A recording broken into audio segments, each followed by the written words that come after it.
all of you working together with me, this is possible.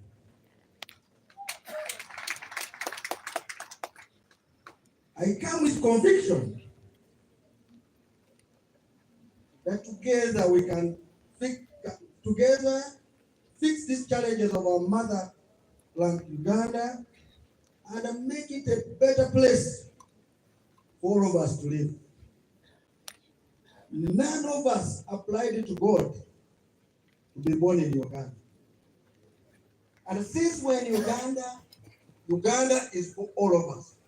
We must enjoy Uganda, not for a few to enjoy Uganda. I come as a bridge to peacefully carry Ugandans from the current political, social, and economic hopelessness to a country that we can all be proud of.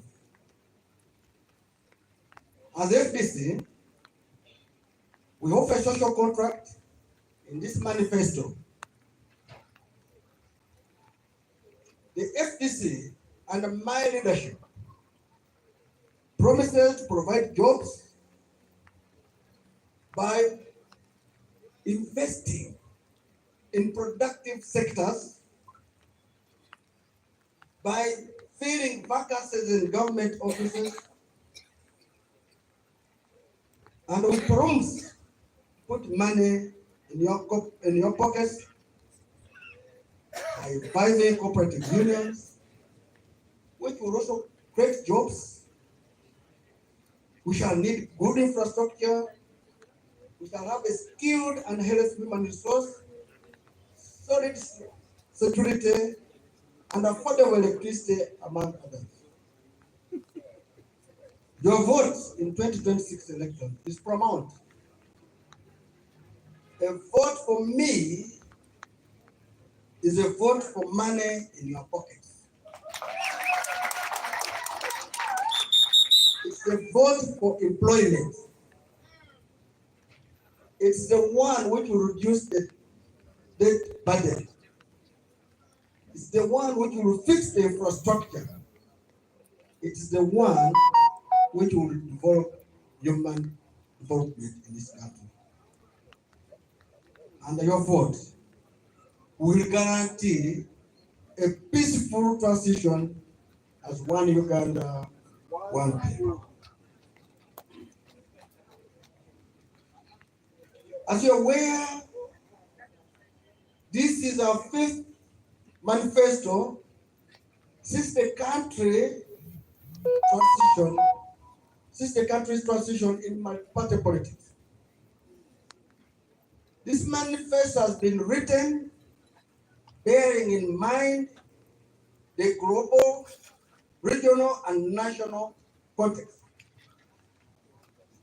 As guided by the Constitution of Uganda, we shall actively participate in international and regional forums that stand for peace, the well-being, and the progress of humanity, and dealing with global challenges such as political tensions between the United States and China, Israel and Palestine, as well as Russia and Ukraine, among others.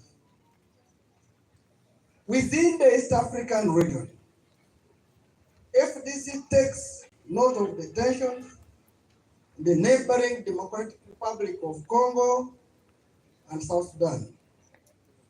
These tensions have caused influx of refugees and a curtailed bilateral business between the countries. Of course, at the national level, the country is faced with socio-economic and political challenges that must be addressed through the revival of our economy. Uganda has the highest tax regime, which is crippling businesses, creating unemployment in the youth, and the indebtedness, low productivity, and widening income inequality. The gap between the rich and the poor is so big. This must be addressed. Let the rich have a 100-inch TV. Let the poor have a 14-inch black and white. Let the rich have tiled houses. Let the poor have a mabati house. You have your Benz. Let him have a motorcycle or at least a bicycle.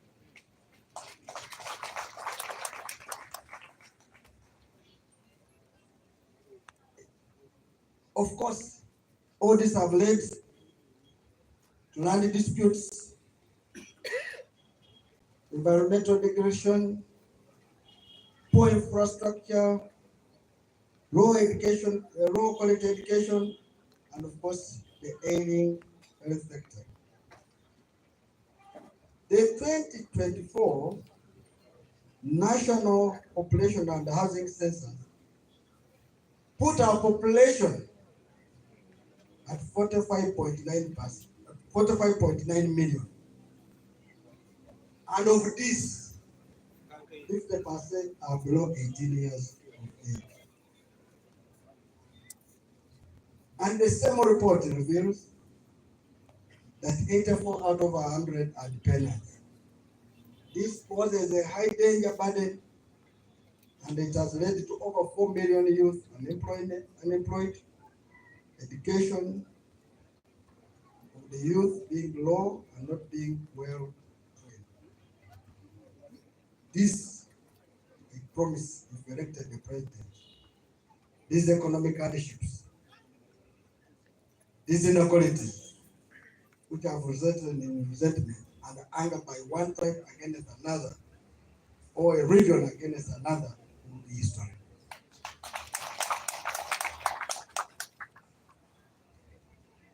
Politically, almost all government institutions have grounded to a complete halt.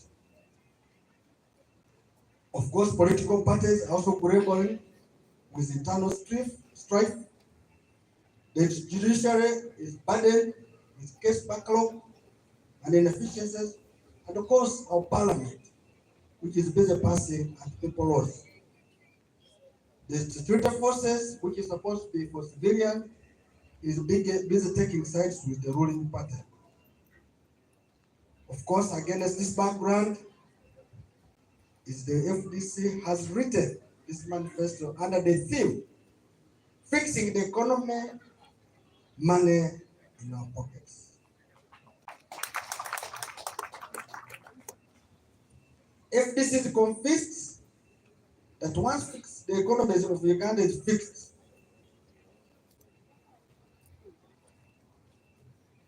this will lead to rebuilding the country. And I want to state that once people have jobs, they have money in their pockets. They will afford 2 meals, they will educate their children, they will afford basic family needs, and importantly, the country will have a wide tax base. Somebody will say, my villager can't pay tax. When you have money in your pocket and you buy sugar, there's tax on that sugar of 18%. When you buy soap, you pay 18% VAT on that soap. When you drink beer, that's the worst, the tax is about 60%. So if you buy one beer, you're paying 60% in the form of taxes. So that shows if people have capacity to consume, then they will be paying indirect taxes, which means widening the tax. This country will no longer be burdened with indebtedness and the bitterness resulting from the world economic inequalities, which has led people feeling as if hating Uganda their own country. FDC, under my presidency, will do everything in their means to make sure that the resources they will mobilize we put in the private sector so that our economy can resurrect.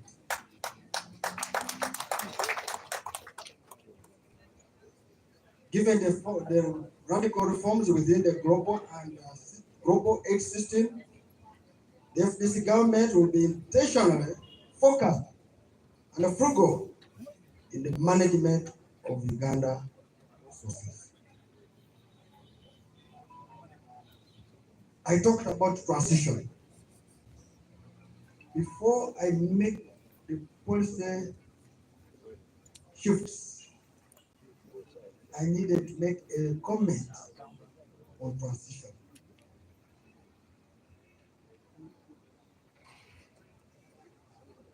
All of you will agree with me.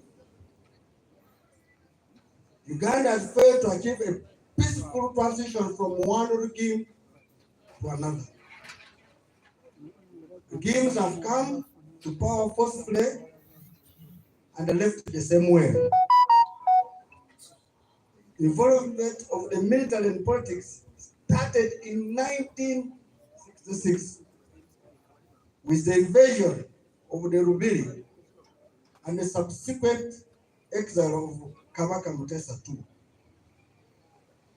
Without our UPC government of Ottawa,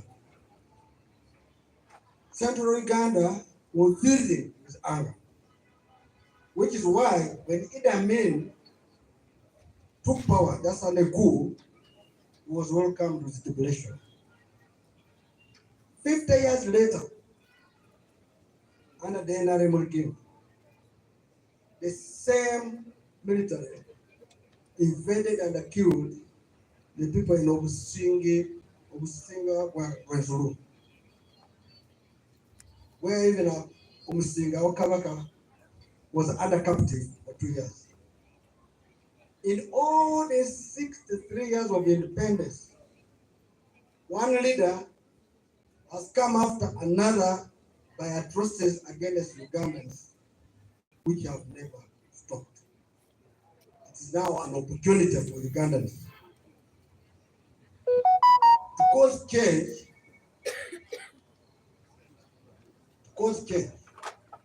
without a gun.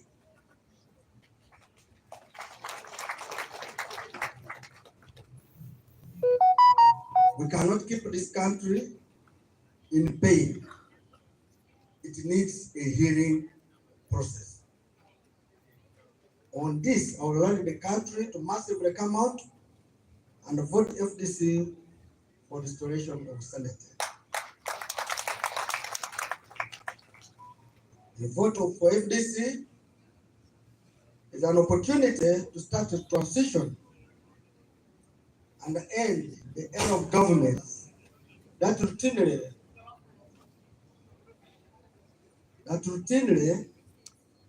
use the tool of coercion to hold on power against the will of people. We want to use this election to break the tradition of getting and leaving power through the military. Uganda is for all of us. It's the only country we have. It is our destiny. Of course, this we shall lead, setting up a truth-telling and a reconciliation commission. We don't come with any hatred. We come to build bridges where they have been destroyed. We repair. We want to guarantee a better Uganda for everybody in this, and work with faith-based and cultural leaders to end the preach and emphasize the importance of truthfulness, hard work, and forgiveness in the pursuit of a peaceful country. This manifesto will be given to all of you. It's a document which the people of Uganda hold us accountable as FDC, and I can tell you it is possible and we can make it. I want to thank my Deputy President, my sister Margaret, who summarizes the highlights of the pillars. manifesto is built on 5 pillars. And these pillars as follows, and this is our policy will be. Pillar 1, generating new employment opportunities. We shall deliver the following. Invest in agriculture by having a 10% budget in agriculture. 5 other cooperative unions which were 20. Have 20 processing factories in every region, 21. Build science, have tractor in every sub-county. Have 10 colleges for coffee training. Give credit to women farm groups. We have identified about 10,000 groups, women groups. We have to work on the beach committees. Of course, of you know them at the fishing landing site, so that the fishermen, fishmongers, and women can use them for their benefit, and they could have fish. Empower the youth and the women through fish farming and agriculture. We must have modern inland fish terminals. We're planning 50. Rehabilitate the coffee greeneries. Brother, you remember in the Congress, we had over 50, but one starts with 53. Have the government ranches and the farms back. Have the meat processing plants, which were built and we have meat. Of course, we must compensate the people who lost their cattle in the areas of Teso, Lano, West Asholi, West Nile, even in Rugisu. Of course, our bank, the cooperative bank, must be restored, which has been considered for long. Of course, recover assets for all cooperative unions. We must have a progressive tax regime which build local business. If a local businessman makes money, it stays in the economy. If a foreigner makes money, he takes it to his country. We must make sure local businessmen are supported, both in a better tax regime, being given better tax incentives, being paid credit, even at negative interest, like in India. We must talk about the education schemes. We passed money to build education schemes in every constituency in this country. Money came, money eaten. Money came, money eaten. And the head of state does not talk about it. We will not agree on that. We must have drugs for animals. We must have public industries. You know it. We had ATM, we had linear spinning mill, we had 19. Nobody's questioning. These are things which we're bringing people to have our own shops, our own bed sheets, jobs. Cheap and long-term financing for manufacturing plants, mining, and the value addition by companies in Uganda. Of course, royalties to the people where the minerals are got. If cement is in Tororo, people of Tororo must get their share. If minerals are in Karamoja must get their share. We must stop this thing of saying we cannot wait for Karamoja to develop. Karamoja could have developed beyond, but people in power have made it under. I am a Karamajon. Of course, we must have fertilizer for our farmers, both in the coffee sector and the tea sector. We must clear all the seedlings supplied, like for the tea, the coffee in the oil sector in Uganda.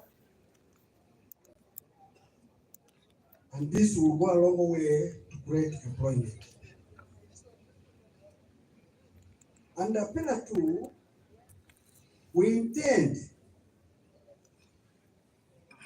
to gravel our roads, 24 roads, totaling to 1,577 kilometers.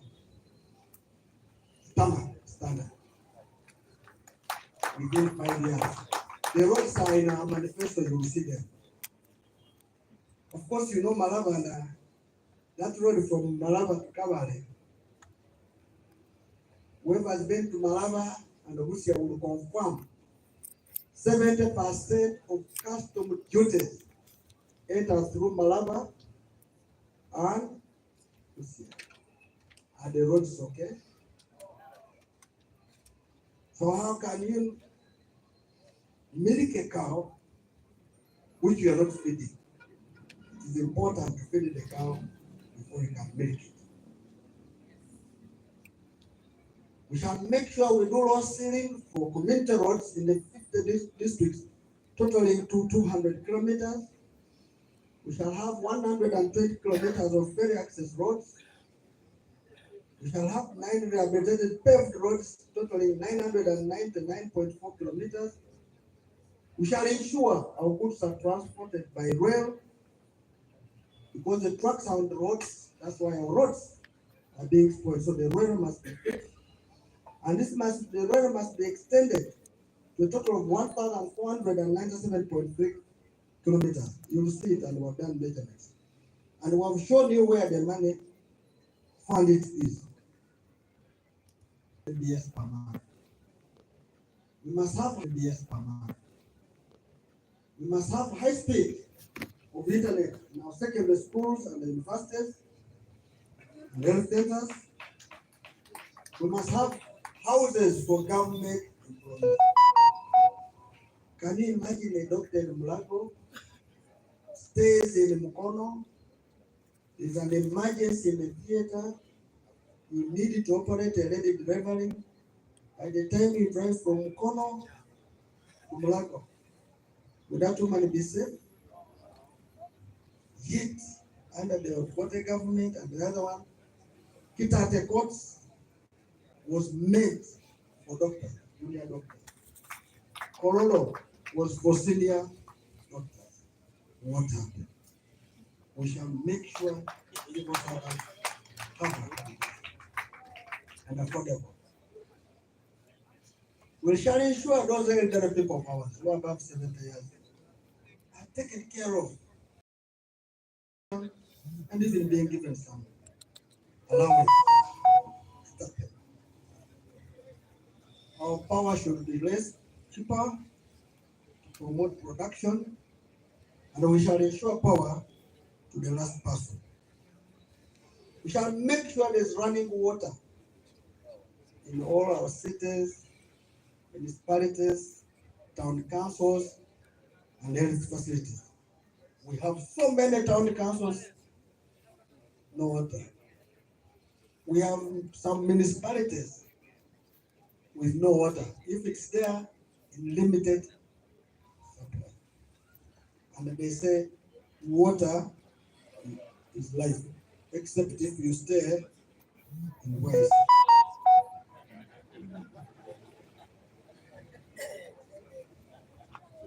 We shall have 4 regional military hospitals. We shall have 500 housing for military and the police. We shall ensure there's free education for children of men and women in uniform up to university. We shall provide free medical care for citizens in public hospitals. Why should you go to the hospital and they say, here's a prescription, go and buy drugs? No, you should be treated in public hospitals. I want to assure you, if you vote me, medical tourism will end. Medical tourism will what? Nobody will go to Dubai, to India, to Turkey, to South Africa on public resources for treatment. We shall ensure those facilities are here.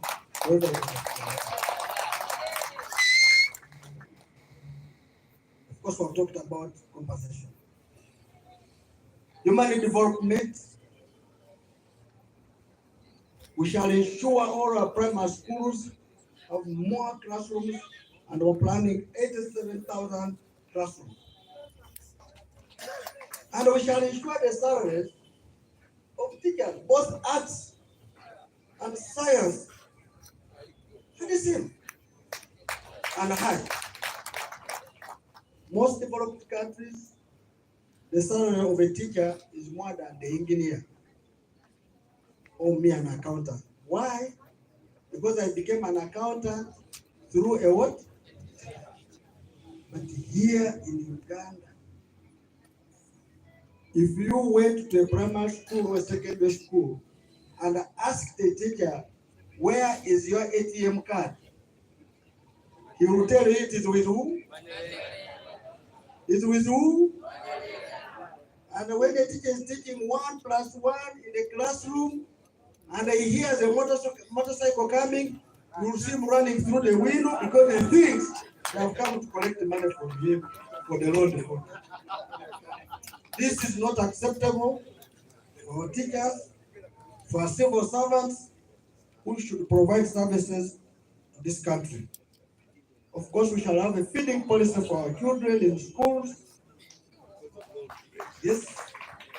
And we're going to increase capitation grant for primary school from whatever it is, 200,000 per people, and the secondary school, 500,000 per student. Somebody will say, where's the money? I have a balance of 3 trillion. I have plugged the corruption. I have a balance of what? And this, what I'm raising here, does not cost me even 1.5 trillion. I still have 1.5 trillion.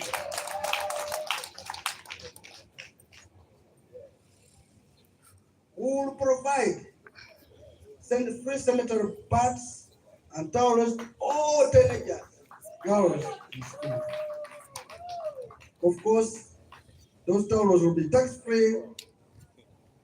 We shall make 200 public secondary schools, and these secondary schools must also have stadiums to promote games. Somebody was asking me, how do you build a stadium? If you went to Ghana, even the primary school has its own stadium. I am sure my brother Bill agrees with me on this. So if a primary school in Ghana has a stadium, we can organize a stadium in every district to take care of the sports of our children. If a speaker of parliament can build a stadium, what about government?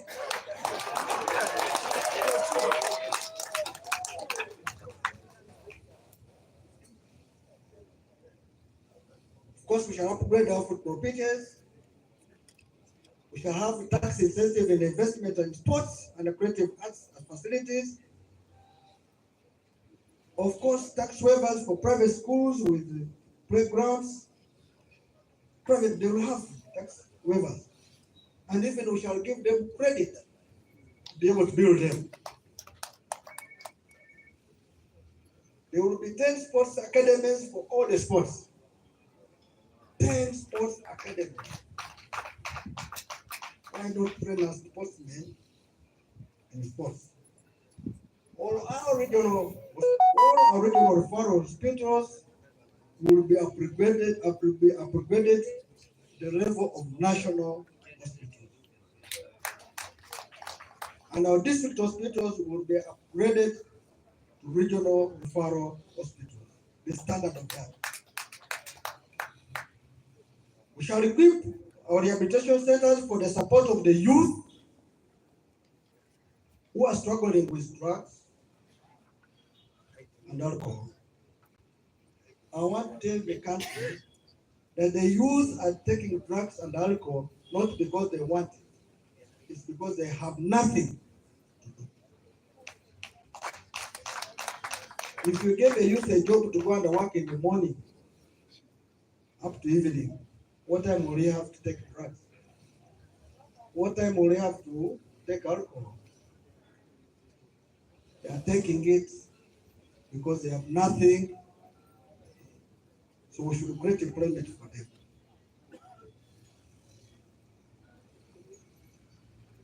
Our hospitals will have ambulances, both air and the road, air and the road. We shall have trained and specialized personnel in these hospitals. And as I stated, they will have accommodation.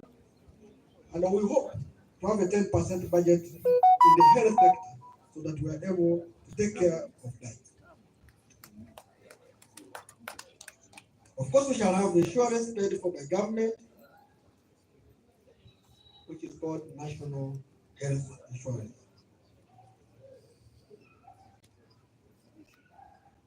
Mr. Chairman, that was pillar number 3. Of pillar number 4, which I want to summarize, and pillar number 5 so that we have time to do other things. We shall deliver, and this is a very contentious issue. Our parliament is too big.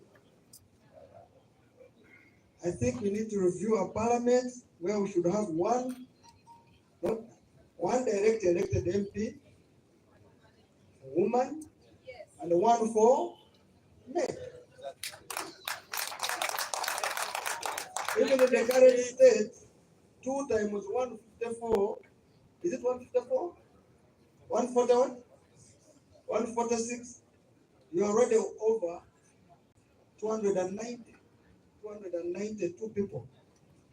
Why should we have all that big parliament with where even you can't sit? I am really sympathetic to my younger brother Ekanya.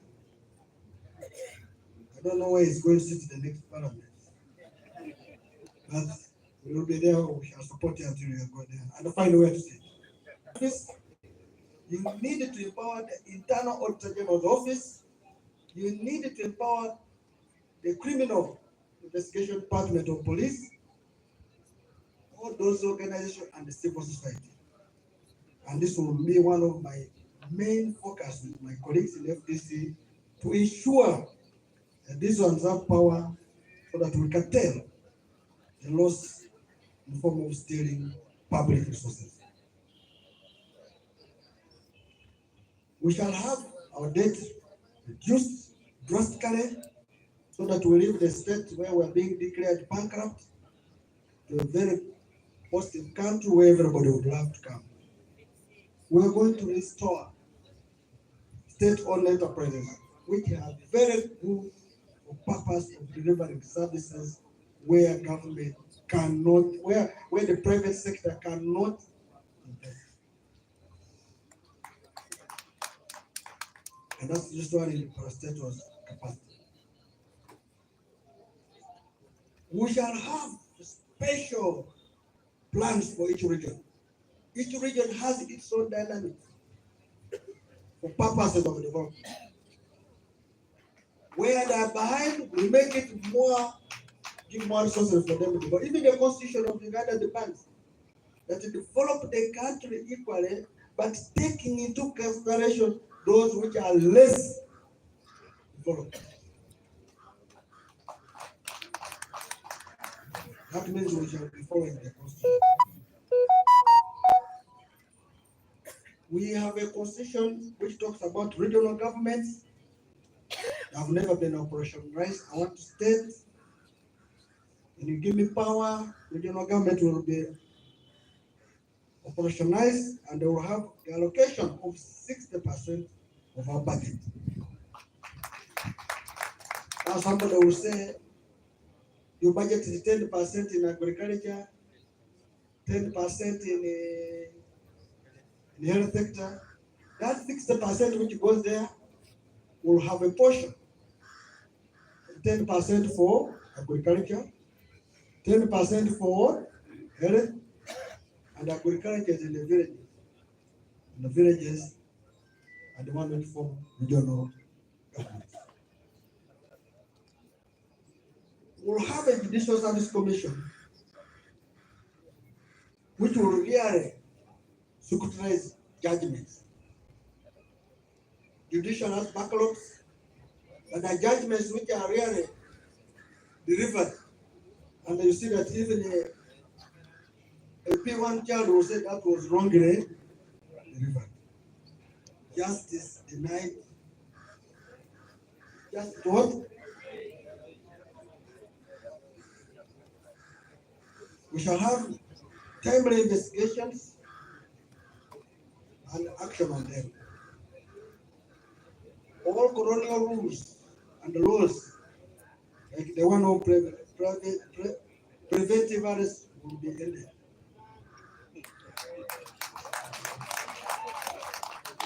Truth and reconciliation was talked about it. It will be set up and be dealt with. There will be dialogue between the government and the civil society. There's no reason why a government cannot dialogue with the civil society. We shall fund Human Resources Commission with enough money to carry out investigation and even prosecute those who abuse human rights. And of course, as we talked about the budget of health, there will be a special portion allocated to deal with the women's health. And there will be no one to violate a woman. We have a lot of men who have violence against women, officers who have violence against women in offices. This is going to be history.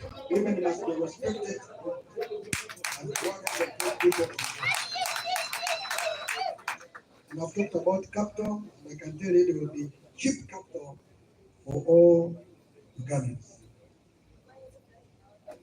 I have special interest groups as Pillar 5. And Mr. Chairman, I will conclude with that.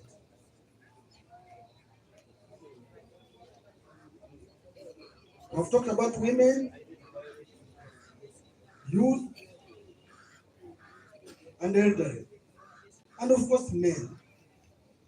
You can get a man walking, but he's also disabled. There will be a deliberate effort which we shall work on to ensure that nobody in this country is left behind in any activity of government.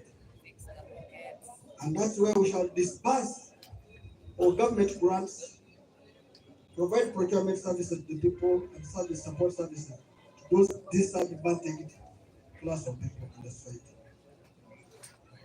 All the youth who will be unemployed, we shall have a one every year, initially of 1 million for unemployed youth.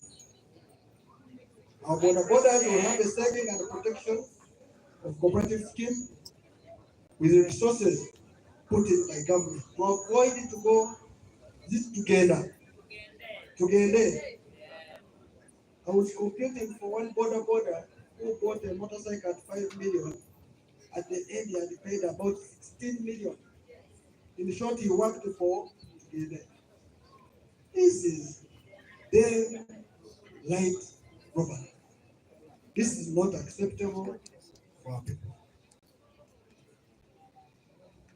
All government contracts, there will be a deliberate effort to be given to the youth in a proportion of 10% or more. We, the youth, if we're not treated well as the youth, I wouldn't be standing here to talk to you. Which I want to thank the young committees for having mentored us.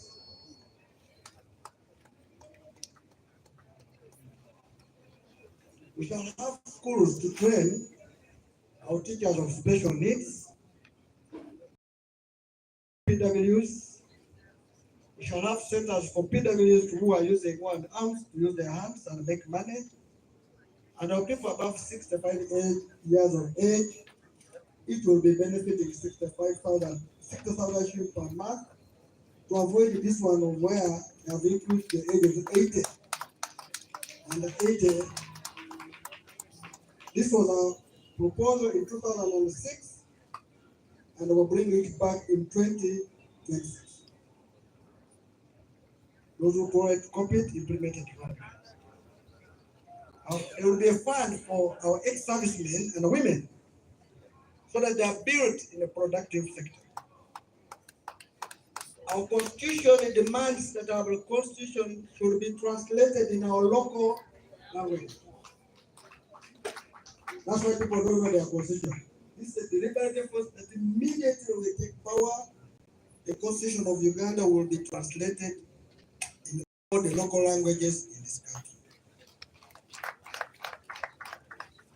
Collection of revenue for tourism sites and cultural institutions will benefit 5% of that collection.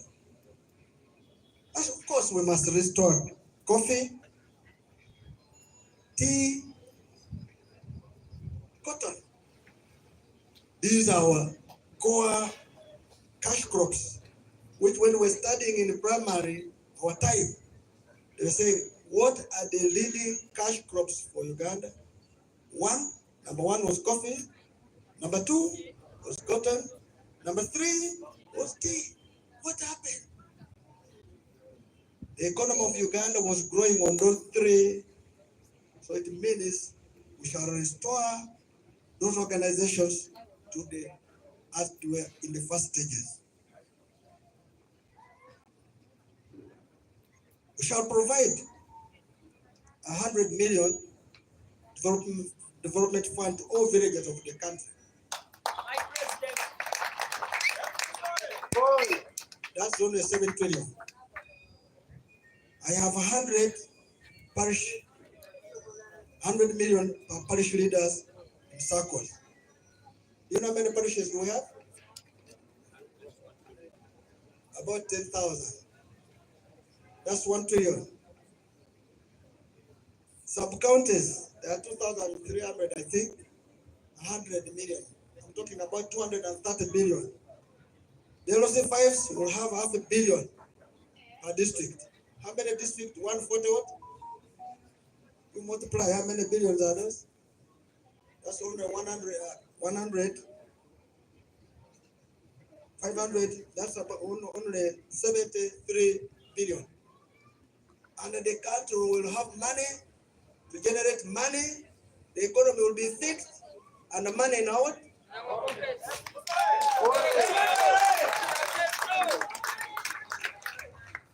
want to ask all of you to trust us. We come here ready to work for you. We want to tell you we are servants you can rely on. We come here to unite this country without hatred on anybody. I want anybody to move from Koboko to Chisoro, and each of you will treat each other as brother and sister.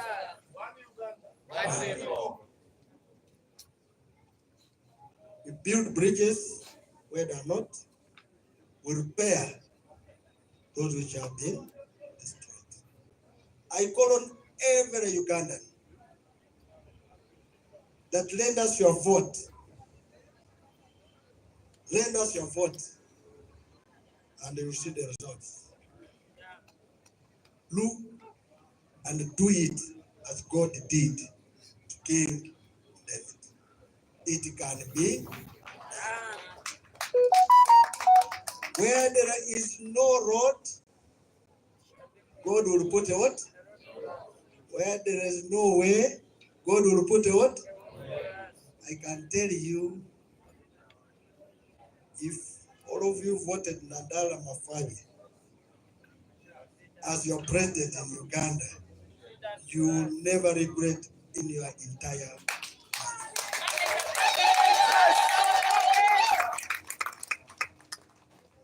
With all those many words, I want also again to thank the country which has supported me all along, starting from where I came from. I came from Budadili, went to the national, they took me to school, they looked after me, and all the support will ever have worked. I will not go without mentioning my brother, Sibam. Is he here now? Yusuf. was my colleague in the university, a very bright man, and he has been there for me. And I believe, even in Uganda, if I work with this, should be there for me. I want to thank my brother Mukaras for the love he has shown me wherever, as a human being, I've fallen short of grace. It has been there for me. All of you, where I have erred, knowingly or unknowingly, please forgive me. Just give me an opportunity to lead this country, and you will never regret. God be with you. God bless you. One Uganda, one people, one.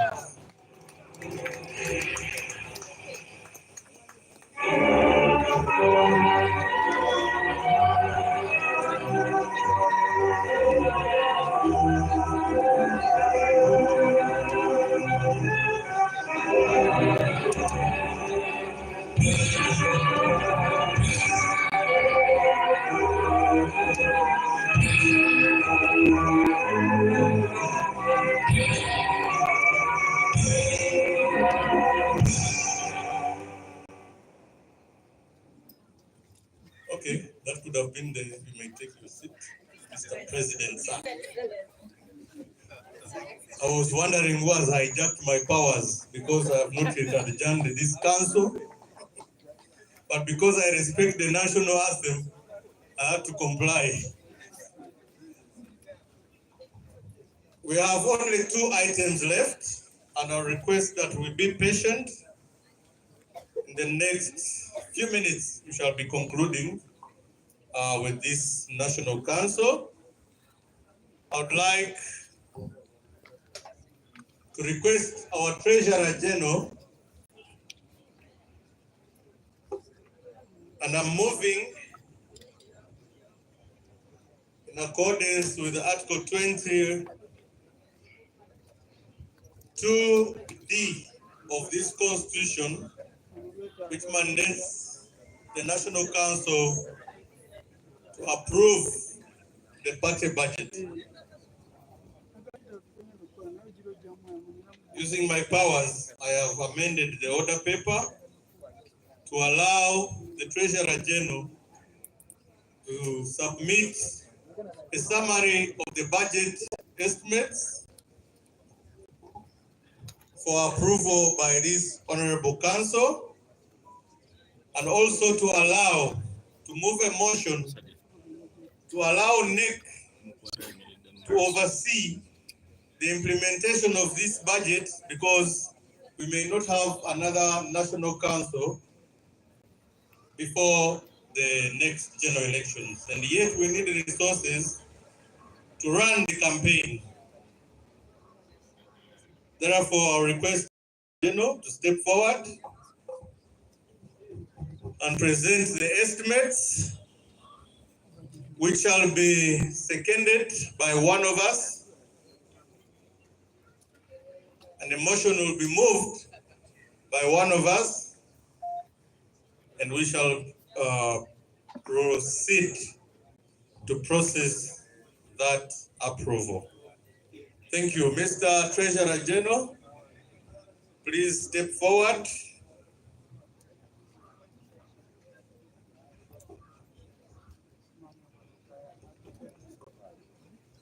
Thank you very much, Mr. Chairman. Mr. Chairman, on behalf of the Treasury, I want to thank you very much, and I want to congratulate you, Honorable Nathan Nandala Mafabi James, for being the flag bearer of FDC 2026-2031. May God bless FDC.